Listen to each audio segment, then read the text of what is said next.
Псалом 10, по-еврейски 11. За първия певец. Псалом на Давид. На Господа се уповавам.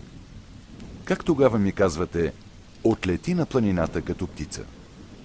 Защото ето, нечестивите опънаха лъка, поставиха стрелата си над тетивата, за да стрелят в тъмнината по благочестивите. Когато са разрушени основите, какво може да направи праведникът?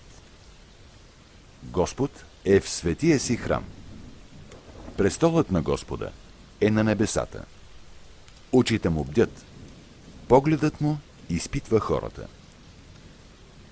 Господ изпитва праведните, а душата му мрази нечестивия и насилника. Той ще излее върху нечестивите дъжд от разпалени въглени, огън и жупел. Палещ вятър е тяхната участ. Защото Господ е праведен и обича праведни дела. Благочестивите ще виждат Неговото лице.